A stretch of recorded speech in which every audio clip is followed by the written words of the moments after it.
لا یحل لکم نہیں ہے حلال تمہارے واسطے ان ترثوا النساء کرہا کہ تم وارث بنو عورتوں کے زبردستی، ولا تعضلوہن اور نہ روکو تم ان عورتوں کو، لتذہبوا ببعض ما آتیتموہن تاکہ لے جاؤ تم بعض وہ چیزیں جو تم نے ان کو دی ہے، الا ان یأتین بفاحشۃ مبینہ مگر یہ کہ کرے کھلی بے حیائی وہ عورتیں، وعاشروہن بالمعروف اور زندگی گزارو ان کے ساتھ اچھے طریقے سے، فإن کرہتموہن پس اگر تم ان کو ناپسند کرتے ہو، فعسى ان تکرہوا شیئا پس قریب ہے کہ تم جو چیز ناپسند کرتے ہو، وَيَجْعَلَ اللَّهُ فِيهِ خَيْرًا كَثِيرًا اور بنا دے اللہ تعالیٰ اس میں بہت ساری بہتری۔ سورۃ النساء کا آیت نمبر 19 ہے۔ گزشتہ آیت کے اندر اللہ رب العزت نے توبہ کو بیان فرمایا۔ آج اللہ رب العزت عورتوں کے متعلق ایک اور بہت بڑے مسئلے کو بیان فرما رہے ہیں۔ اسلام سے پہلے زمانہ جاہلیت کرو کہ عورت کے پاس جو مال میراث کا ہوگا یا اس کا جمع کردہ مال ہوگا اس کا تم مالک بن جاؤ گے، تو اس طرح وارث مت بنو عورتوں کا زبردستی۔ دوسرا یہ کہ عورت بیوہ ہو گئی اور اس عورت کو تم نے دوسری جگہ نکاح کر دیا، وہاں سے مہر کا مال آیا اور اس کا تم مالک بن گئے، دوسرا طریقہ یہ ہے، یہ بھی درست نہیں ہے۔ تیسرا طریقہ یہ ہے کہ عورت کو اپنے گھر میں روک کے رکھو، جب مر جائے تو اس کا میراث وغیرہ آپ کو مل جائے۔ اللہ رب العزت فرماتے لا یحل لکم یہ تمہارے لیے حلال نہیں ہے، اور یہ ہمارے معاشرے میں ہے۔ بھائی کی بیوی بیوہ ہو گئی، بھائی مر گیا، اب جناب نہ اس عورت کو کسی جگہ جانے کی اجازت ہے نہ کسی سے نکاح کی اجازت ہے۔ یہ تو زمانہ جاہلیت میں تھا، اگر بھائی کی بیوی بھابھی جو ہے وہ رنگ سے خوبصورت ہوتی تو خود نکاح کر لیتے، اور اگر رنگ سے خوبصورت نہ ہوتی تو پھر گھر میں باندھ کے رکھ دیتے تھے، چھوڑتے نہیں تھے، یا پھر کسی کو بڑی قیمت پہ دے کر پیسے استعمال کرتے تھے۔ یہ میں پٹھانوں یا بلوچوں کی بات نہیں کر رہا ہوں، یہ میں زمانہ جاہلیت اسلام سے پہلے کی باتیں کر رہا ہوں۔ آج ہمارے معاشرے میں بھی ہے۔ بھائی کی بیوی اگر بیوہ ہو جائے، بیٹے کی بیوی اگر بیوہ ہو جائے، چاچا کی بیوی اگر بیوہ ہو جائے تو جناب اب اس کو زبردستی نکاح کرتے ہیں یا پھر کسی اور کے حوالے کرتے ہیں، وہاں سے پیسے وصول کرتے ہیں، اور لالچ یہ ہوتا ہے کہ اس سے مجھے میراث کا مال دوسرے تیسرے مال مل جائے۔ اللہ فرماتے ہیں لا یحل لکم یہ تمہارے لیے حلال نہیں ہے۔ ولا تعضلوہن لتذہبوا ببعض ما آتیتموہن ایک صورت یہ بھی ہے، لوگ بیویوں کو تنگ کرتے ہیں کہ وہ کسی طریقے سے خلع لے لیں، اور جب عورت خلع لیتی ہے تو وہ جو مہر کے اندر پیسے دیا ہوتا ہے 1,00,000 2 لاکھ، وہ مہر خلع کے ذریعے واپس لیا جاتا ہے۔ اللہ فرماتے ہیں اس طرح کام بھی درست نہیں ہے۔ ولا تعضلوہن ایسا کام بھی مت کرو، اور اس لالچ میں کہ تم نے مہر کے پیسے دیے ہوئے، اب عورت کو تنگ کر کے وہ پیسے طلاق کے ذریعے اس کو مجبور کر کے وہ واپس لے لو ان سے، یہ صورت بھی درست نہیں ہے۔ الا ان یاتین بفاحشۃ مبینہ ایک صورت ہے، اور یہ جو ولا تعضلوہن لتذہبوا ببعض ما آتیتموہن کہ ان عورتوں کو نہ روکو، اپنے گھروں میں مت روکو، یعنی عورت اگر کہیں پر نکاح کرنا چاہیں تو عورت کو اجازت ہے، وہ نکاح کر سکتے ہیں۔ تم اس لالچ میں تنگ مت کرو کہ خلع لے لے اور مجھے پیسے دے۔ عورت اگر کہیں پر نکاح کرنا چاہتا ہے تو عورت کو اجازت ہے، یہ مسئلہ اچھی طرح سے ذہن میں رکھیں۔ کوئی آدمی فوت ہو گیا، اس کے بیوہ رہ گیا، اس کو اختیار ہے وہ کہیں پر بھی نکاح اور کرنا چاہیے۔ عورت جب نکاح نہیں کرتی تو بے خرابیاں پیدا ہوتی ہے، مشکلات پیدا ہوتے ہیں۔ عورت کو نکاح کرنے کی اجازت دی جائے، اسی گھر کے اندر مشکلات پیدا ہو جاتے ہیں، اور اگر عورت کو گھر میں رکھتے ہو تو پھر عورت کے تمام خرچے تمہارے اوپر ہیں، مگر اس کی صورت یہ ہے الا ان یاتین بفاحشۃ مبینہ کہ عورت جو ہے نا وہ زنا کے اندر مبتلا ہو یا کسی برائی فاحشہ کے اندر مبتلا ہو، اس صورت میں تم عورت کو گھر پہ رکھو، اور عورت کا نان نفقہ تمہارے اوپر واجب اور ضروری ہے۔ یہاں پر یاد رکھیے یہ مسئلہ اس وقت تھا گھر میں رکھنے کا جب سزا نہیں آئی تھی کوڑوں کی اور سنسار کی، اور جب سزا آ گئی ہے اب یہ حکم منسوخ ہے۔ عورت کو کسی صورت میں اب کوئی نہیں روک سکتا۔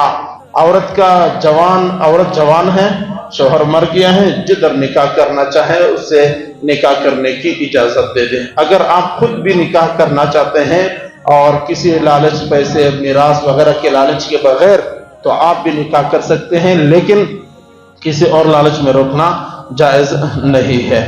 وعاشروہن بالمعروف، یہاں ایک اور بھی بات سمجھ لے، زنا کی وجہ سے میراث ترک نہیں ہوتا، یہ پہلے بات ہم کر چکے ہیں۔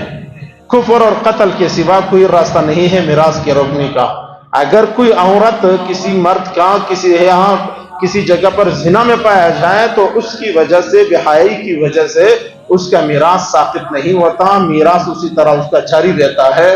لہٰذا بہت سارے لوگ ہمارے یہاں اس طرح عورتوں کو گھروں سے نکال لیتے ہیں اور پھر میراث سے محروم کرتے ہیں، جائز نہیں ہے۔ وعاشروہن بالمعروف، اللہ فرماتے ہیں عورتوں کے ساتھ اچھے طریقے سے زندگی گزارو۔ عورت کے ساتھ قانون کی زندگی نہیں ہوتی۔ عورت آپ کا شریک سفر ہے، آپ کوچ میں سفر کرتے، گاڑی میں سفر کرتے، جس طرح آپ دوسرے ساتھیوں کے بوجھ برداشت کرتے ہیں دوستی کی خاطر، سفر کی خاطر، اسی طرح عورت کا بوجھ برداشت کرے۔ یہ ٹیڑھی پستی سے پیدا ہے، اس ٹیڑھی پستی کو سیدھا کرو کہ طلاق کے معاملات پیش آئیں گے۔ سیدھا کرنے کی کوشش نہیں کرنا ہے، خود تھوڑا سا جھک جانا ہے، تھوڑا سا ٹیڑھا ہو جانا ہے۔ اب ہمارے ہاں کہتے ہیں جی بیوی میرے سامنے بات کرتی ہے، تو تیرے سامنے بیوی کیوں بات نہیں کرے؟ اور جی بیوی مجھے مشورے دیتی ہے، کیوں نہیں دے بیوی تجھے مشورے؟ جی بیوی کا مشورہ حرام سمجھتے ہیں، بیوی سامنے بات کرے حرام سمجھتے ہیں۔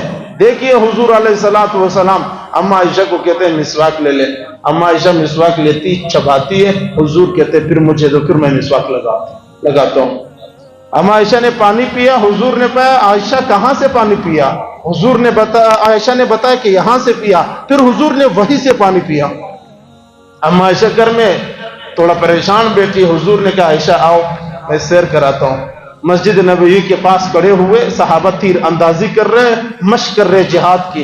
حضور نے عائشہ کے ساتھ یوں کھڑی کر دی اور بغل کے ذریعے عائشہ دیکھ رہی ہے کہ صحابہ اکرام مشق کر رہی، گویا کہ ایک قسم کے مناظر دکھا رہی ہے۔ حضور علیہ الصلوۃ والسلام ہمیشہ اما عائشہ کی گود میں سر رکھتی تھی اور اما عائشہ حضور علیہ السلام کے زلفوں سے کھیلا کرتی تھی۔ حضور علیہ الصلوۃ والسلام کی یہ وعاشروہن بالمعروف۔ ڈاکٹر عبدالحی عارفی رحمۃ اللہ علیہ بڑے بزرگ گزرے ہیں، انہوں نے ایک دن بیان میں کہا کہ میں نے اپنی پوری زندگی میں بیوی کو نہیں کہا کہ مجھے ایک گلاس پانی دو۔ لوگوں نے بیان سنا اور کہا بڑی بات ہے۔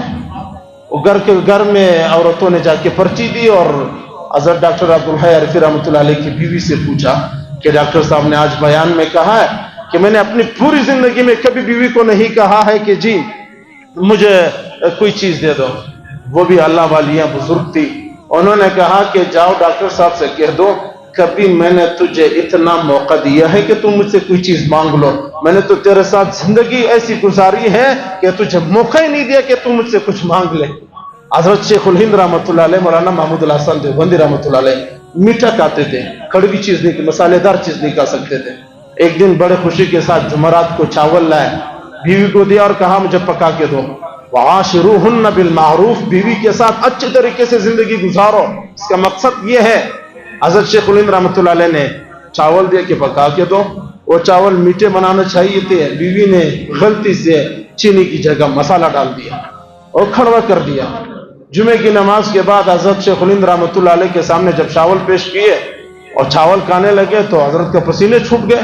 حضرت کڑوی چیز کھا نہیں سکتے تھے، مسالے کھا نہیں سکتے تھے، یہاں چینی کی بجائے مسالے، تو پسینہ ہی پسینہ کھا گئے۔ بعد میں بیوی کا خیال آیا کہ جی یہ تو میں نے چینی کی جگہ مسالہ اور اتنا خطرناک چیز بنا کے دیا۔ حضرت شیخ الہند سے معافی مانگنے لگی۔ حضرت شیخ الہند نے کہا کہ نہیں، وعاشروہن بالمعروف، اچھا طریقہ یہ ہے کہ میں آپ کو اس لیے محسوس نہیں ہونے دیتا کہ آپ نے چولہے کے قریب کھڑی ہو کر کے جو میرے لیے چیز تیار کی ہے یہ محبت کی بنا پر کی ہے۔ ہمارے ہاں کیا ہوتا ہے، دیگیں ماری جاتی، پھلیٹے مارے جاتے، دسترخوان پہ ماں بہن کی گالیاں دی جاتی ہے اور بہت سارے لوگ خون میں لت پت کر دیتے ہیں۔ قرآن کی آیت ہے وعاشروہن بالمعروف، اچھے طریقے سے حضور علیہ السلام نے فرمایا عورتوں کو دھمکیاں مت دو، طلاق دوں گا، چھوڑ دوں گا، گھر سے نکال دوں گا، جاؤ گھر جاؤ، یہ کرو۔ حضور نے کہا یہ باتیں مت کرو، یا طلاق دو یا گھر میں رکھو، یہ باتیں مت کرو عورتوں کے ساتھ کہ طلاق دے رہا ہوں یا رکھ رہا ہوں۔ وَعَاشِرُهُنَّ بِالْمَعْرُوفِ، اچھی زندگی گزارو۔ ہمارے بزرگوں نے لکھا ہے عورت کے ساتھ قانون کی زندگی نہیں، محبت کی زندگی ہوتی ہے۔ قانون کی زندگی میں کوئی چیز ٹیڑھا پیڑا ہو جائے تو سزائیں ہوتی، سختیاں ہوتی ہیں۔ محبت کی زندگی میں پھر ایسا نہیں ہوتا، اس میں پھر درگزر والا معاملہ ہوتا ہے۔ لہذا عورت کے ساتھ قانون کی زندگی نہیں، محبت کی زندگی گزارے۔ فَإِن كَرِهْتُمُوهُنَّ فَعَسَىٰ أَن تَكْرَهُوا شَيْئًا وَيَجْعَلَ اللَّهُ فِيهِ خَيْرًا كَثِيرًا۔